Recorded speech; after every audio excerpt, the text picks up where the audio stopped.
Apertem os cintos e atualizem seu GPS, porque hoje a gente vai viajar por lugares fantásticos.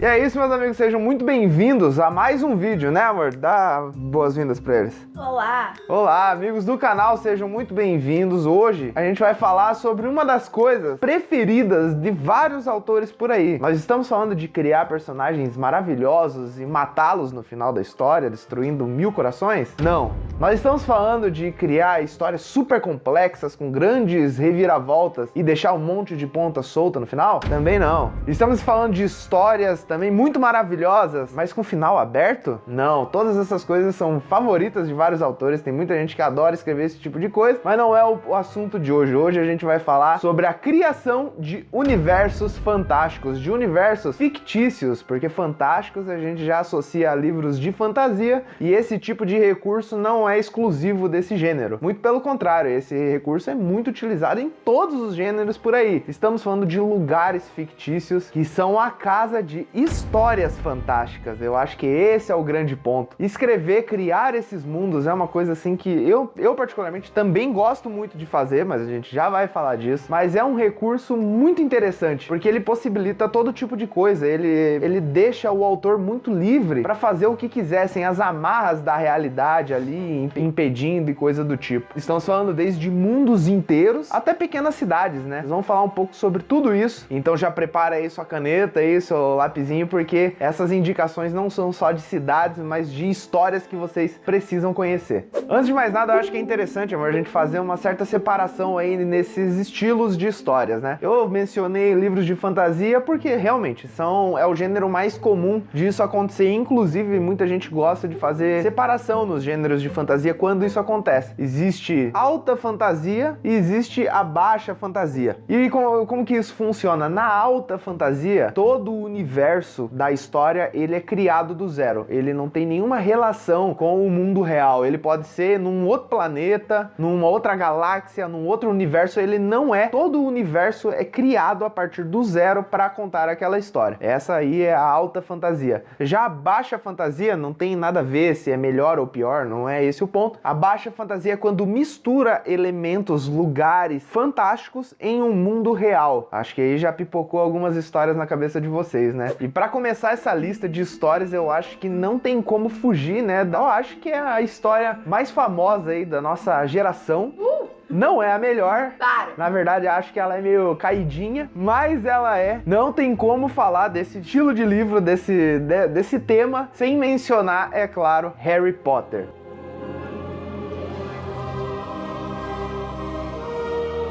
Fica indicação, hein? Eu falo de Harry Potter, eu falo indicando o livro. Se você aí é de um buraco e nunca leu Harry Potter, faz favor de ler. Eu acho bem interessante, é um bom livro, divertido, bom passatempo, né? Ótima história. Uma ótima história. Eu não acho que nenhum leitor deveria passar a vida sem... Tem razão, é aquele tipo de livro que não tem como você passar por essa existência sem dar uma chance, sem conhecer um pouco. Claro que, na minha opinião, você pode assistir os filmes, você não tá perdendo muita coisa. Tá perdendo muita Tem coisa. uns detalhes ali, coisa e tal, mas né?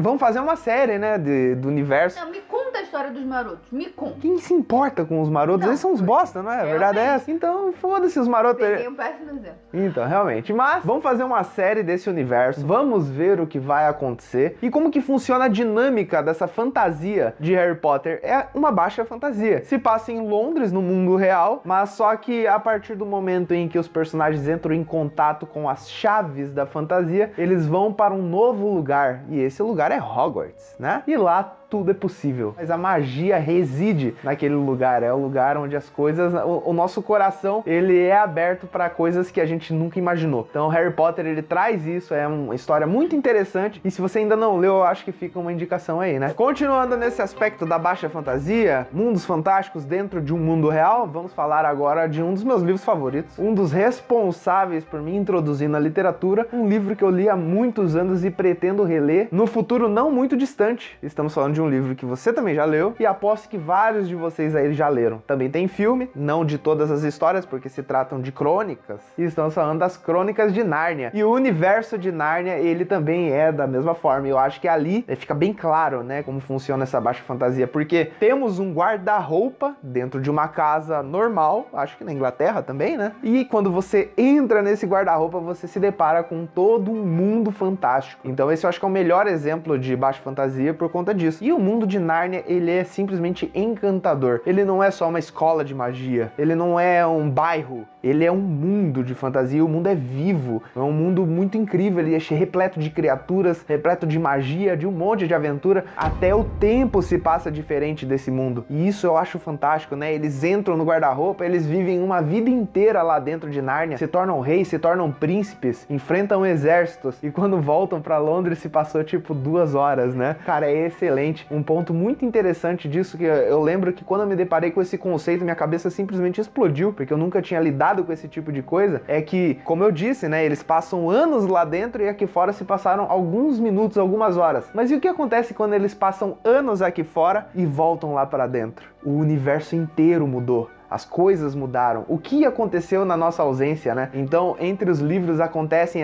esses avanços no tempo e é sempre incrível, é sempre fantástico e é sempre com uma nova aventura, né? Então é um livro muito bom, que eu sou apaixonado, quero reler em breve. A gente vai reler junto, né? Claro. E fica a minha indicação, é um livro encantador. Indique esse livro porque ele realmente é maravilhoso. Agora vamos falar de alta fantasia? Vamos falar dos livros aí que simplesmente trouxeram universos inteiros a partir do nada. Na verdade, né, o autor, como ele reside no planeta Terra, ele levou suas influências para aquele universo. Eu precisava explicar isso? Não. Acredito que não. Mas nós vamos falar agora de universos totalmente criados do nada e que eles também são tão encantadores quanto os outros. Porém, esse que eu vou trazer aqui não acho que seja encantador. Estamos falando de Westeros, de As Crônicas de Gelo e Fogo, Game of Thrones. Ele não é um mundo encantador porque ele é brutal, porque ele é real, ele é visceral. É aquele universo que, embora tenha magia, é uma magia que, se existisse no nosso mundo, eu acredito que seria mais parecido com essa. É um universo muito bruto, não só pelos personagens e pelas intrigas que acontecem lá dentro, como por toda a paisagem. Muitos lugares são desérticos, outros lugares são pura neve e tal. Então é um universo também que eu acho encantador. Ele é muito rico, mas não pelo mundo em si também, né? Mas por tudo que é construído naquele mundo, né? O Westeros, ele também é um personagem. Não é à toa que a narrativa inteira ela é construída sob vários pontos de vista de pessoas de diversos lugares diferentes. Isso não dá só um aprofundamento desses personagens, como também da cultura que eles vivem, da rotina deles, do reino deles, da cidade deles, enfim. Então tudo isso acaba construindo um panorama muito real pra gente, e quando você entra e quando você vai ler aquele livro, é como se você estivesse lá. Isso é muito sensorial, é uma coisa que eu gosto muito. Eu acho que falo pouco, mas As Crônicas de Gelo e Fogo é uma das minhas fantasias favoritas da vida, e assim, eu sei que são livros imensos, eu sei que a saga não chegou ao fim, não sabemos se irá chegar, e eu sei que o final da série muita gente aí não gosta e tal, mas cara, eu acho que vale a indicação, simplesmente pra você conhecer o que é a fantasia do George Martin, né, porque é realmente impressionante. Então fica a indicação, As Crônicas de Gelo e Fogo são fantásticas. Agora vamos falar do pai da alta fantasia? Vamos falar da alta fantasia, de uma das primeiras histórias, se não a primeira, não sei, não sou historiador. Se você for historiador aí da literatura, comente aí embaixo, dá um salve para todos nós. Então eu vou chamar essa alta fantasia do pai da alta fantasia, a primeira de todas, o vovô antigo, nosso amigo professor J.R.R. Tolkien, e estamos falando da Terra-média, Senhor dos Anéis, todas as histórias que se passam na Terra-média. A Terra-média, eu acho que daí agora a gente entra num ponto muito legal, que eu costumo dizer que de um lado nós temos Conto de Fadas e do outro nós temos o mundo real. Nós temos Senhor dos Anéis e As Crônicas de Gelo e Fogo. São dois universos de alta fantasia, são dois universos criados a partir do nada, só que em um deles você tem esse ar, esse encantamento que eu costumo dizer,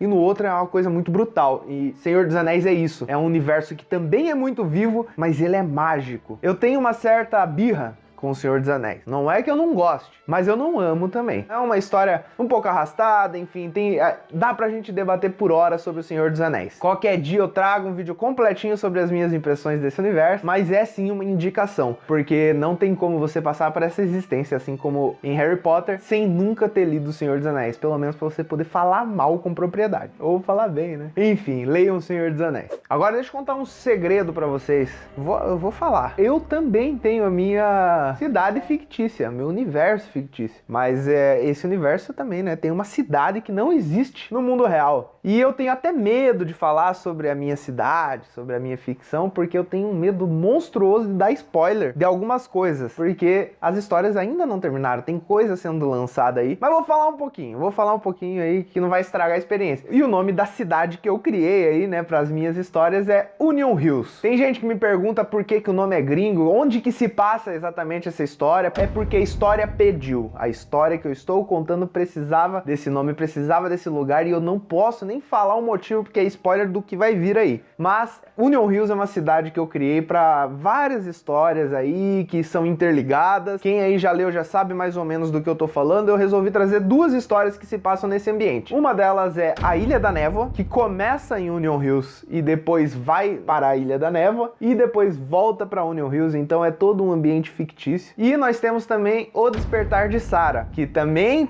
a história começa em Union Hills, depois ela vai para New Wine, tem uma ceninha rápida lá, também uma cidade fictícia, e ela finaliza numa beira de estrada, num hotel na beira da estrada, que não é lá nem cá, não é lugar nenhum. E não vou falar por que disso, porque também seria spoiler. Mas é tudo spoiler. É tudo spoiler, mano. Eu não consigo falar muito dessas histórias porque ainda tem coisa pra ser lançada. Assim que eu lançar tudo e vocês lerem tudo, vocês vão entender um pouquinho melhor e eu vou poder falar mais sobre as minhas ideias pra esse universo, o que eu pensei neles. Mas fica essas duas indicações, se você ainda não leu, aclamadas pela crítica e pelo público.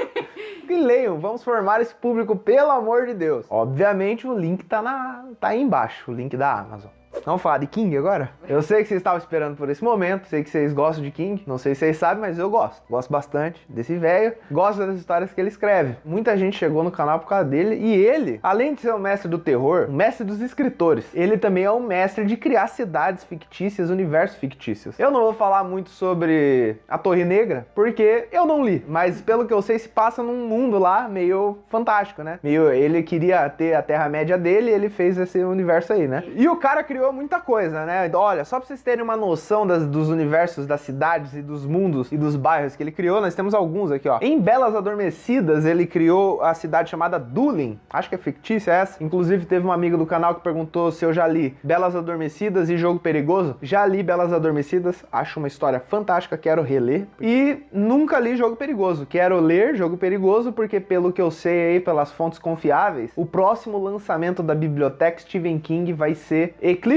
Total, e tem uma certa ligação com o Jogo Perigoso, quero ler essas histórias aí. Mas ó, vamos lá, King criou em Belas Adormecidas a cidade de Dulin, que acho que é o centro da história, se passa por ali. Em Dança da Morte, ele criou duas cidadezinhas, uma Arnett e Shoyo. Ele criou uma cidade chamada Desespero para o livro Desespero. Esse eu nunca li, eu tenho uma vontade monstruosa de ler. Sob a redoma, ele criou a pequena cidade chamada Chester's Mill, né? Acho que é isso assim que fala, e é a cidade onde desce a redoma, né? Cidade fictícia também. Em It temos Derry, também temos Salem, temos Castle Rock, enfim. King é um cara que adora criar cidades fictícias e pelo mesmo motivo que eu, pelo mesmo motivo que vários outros autores, pela liberdade criativa que isso nos dá, né? É uma coisa fantástica e King faz isso muito bem, porque ele não só cria um fundo, ele não cria só um cenário. A cidade dele tem dimensão, as cidades que ele cria têm vida, e isso que torna essas histórias muito interessantes. Eu trouxe aqui três, né, eu acho que é óbvio, né, mas as três cidades favoritas, pelo menos pra mim, criadas pelo King, são Derry, Castle Rock e Salem. Salem não precisa falar muito, né, o próprio nome diz Salem, Salem, né, é o centro da história. O início do livro é muito interessante, tá na lista de livros do King, da nossa leitura conjunta, já vamos falar sobre isso daqui a pouquinho, mas Salem é o coração da história. O início do livro fala sobre muitas cidades fantasmas nos Estados Unidos. É o início da história, ele tá falando de cidades fantasma. Uma delas é Salem, no começo do livro. Salem é uma cidade fantasma, e ao longo da jornada você vai entender por quê. o que aconteceu naquela cidade para que quando você entre numa casa hoje, você veja um prato em cima da mesa, você veja uma panela em cima do fogão com comida estragando. É como se todas as pessoas simplesmente tivessem desaparecido no meio de suas atividades. Tudo acabou. E ao longo da história de Salem a gente vai entender por que isso aconteceu. Derry, né, a história de It, né? It se passa em Derry, Derry é It é Derry, não sabemos, mas é uma das cidades favoritas na obra do King para mim, justamente pelo mesmo motivo. É uma cidade viva. Você tem um livro de 1000 páginas e ele não deixa passar nada. Toda a construção de Derry, desde a geografia, os quarteirões, o nome das ruas, as lojas, tudo é muito bem construído nessa cidade. Diferente, por exemplo, de Castle Rock, que foi sendo construído ao longo dos anos em todos os livros, Derry é muito bem construída em It, dentro ali mesmo, né? Eu gostaria de passar bem longe dela, né? Mas ela é palco da minha história favorita, eu não podia deixar de mencionar, porque simplesmente amo esse lugar. E Castle Rock, é claro, é a cidade mais emblemática do King, na minha opinião, porque justamente, se tem uma vantagem do King lançar 2 livros por mês, é porque ele tem tempo ao longo dos anos de construir o seu universo. Foi o que ele fez e Castle Rock faz parte desse universo. Castle Rock é uma cidade que foi construída ao longo dos anos. Lá na nossa lista de leitura conjunta do clube do Stephen King, que a gente vai montar aqui entre nós, eu mencionei A Zona Morta, que foi a primeira história do Stephen King, foi a primeira história em Castle Rock. Mas eu deixei de mencionar uma das minhas histórias favoritas do King. Eu sei que é polêmico, muita gente, algumas pessoas não gostam, eu simplesmente acho foda pra caramba. E estamos falando de Trocas Macabras. Assim como Cujo, assim como Metade Sombria, Trocas Macabras também se passa em Castle Rock. E assim como Salem, Castle Rock é viva nesse livro aqui de uma maneira magistral. Você sabe aquelas intrigas na época da escola, na sua salinha, ou as intrigas do seu lugar de trabalho, aquelas intrigas horrorosas, que tal pessoa falou isso e não sei o que, aquela tretinha chata do caralho. Temos isso em escalas municipais agora, porque Castle Rock aqui é um lugar de intriga, treta e fofoca, cara. E aqui em Trocas Macabras isso vai ficar escancarado na nossa cara. É genial. Eu acho que eu vou colocar esse livro na nossa lista, porque ele precisa ser lido, porque se Zona Morta é a primeira história em Castle Rock, Trocas Macabras é a última história da cidade. Na teoria, depois a ideia quando ele lançou esse livro era que fosse realmente a última história na cidade. Depois ele acabou lançando Ascensão, que também se passa lá, Pequena Caixa de Gwendy, que também se passa lá, e dentre outras, né? Ele acabou lançando um monte de coisa lá, mas quando ele lançou esse livro aqui, a ideia é que fosse a última história desse lugar. É um livro que vocês têm que ler e eu acho que a gente vai ler junto. Pra vocês aí, eu fiquei muito impressionado, amor. Fiquei impressionado porque muita gente se demonstrou aí que tá interessado em fazer a leitura coletiva do King. Vai ter, mas não é bem leitura coletiva, é mais um clubinho, né? Porque não é tipo um livro só. É um clube do livro que vai ter muito livro, né? É muita coisa. Eu coloquei lá, acho que foram 10, né? Se acrescentar o Trocas vai ser 11, talvez mais alguma coisa ou outra. A gente vai ver certinho isso daí, vai ser um clubinho bem legal. Vai levar um tempão aí pra gente finalizar esse projeto, mas vai ser bem interessante. A gente vai fazendo alguns encontros para debater a leitura do mês. A gente tem um grupo, a gente monta um grupo ali pra gente ficar conversando em tempo real, para marcar sprint, esse tipo de coisa. Acho que ficaria bem da hora. Não sei preço ainda, eu vou dar uma olhada, pesquisar, mas vai ser bem em conta, só pra todo mundo poder participar mesmo, e a gente fazer isso junto, com sorteios do livro do mês seguinte, dá pra fazer também. Enfim, fiquem atentos, vai ser lá no Catarse, então se você ainda não manja da plataforma, eu também não manjo, vamos aprender juntos, porque é pra isso que estamos aqui, né, amor? Acho que o vídeo de hoje é esse. Acabou o vídeo. Eu espero que vocês tenham gostado desse vídeo. Falamos de fantasia, falamos de King, falamos de tudo que envolve o universo da ficção, os multiversos da ficção, né? Essa coisa que a gente gosta tanto, esses lugares fantásticos, macabros, todos esses universos que a gente tanto gosta e que a gente adora visitar, né? Então, se você gostou desse vídeo, se inscreva no canal e curta, compartilhe com seu amigo e com seus inimigos. Tem algo a dizer, amor? Lembrou de um universo fantástico, incrível? Deixe nos comentários. Lembrou de uma cidade fictícia muito maneira? Deixe nos comentários. Vamos falar desses livros, vamos discutir essa ferramenta, né, que os autores adoram usar. E é isso aí, então. Até semana que vem. Tchau, tchau.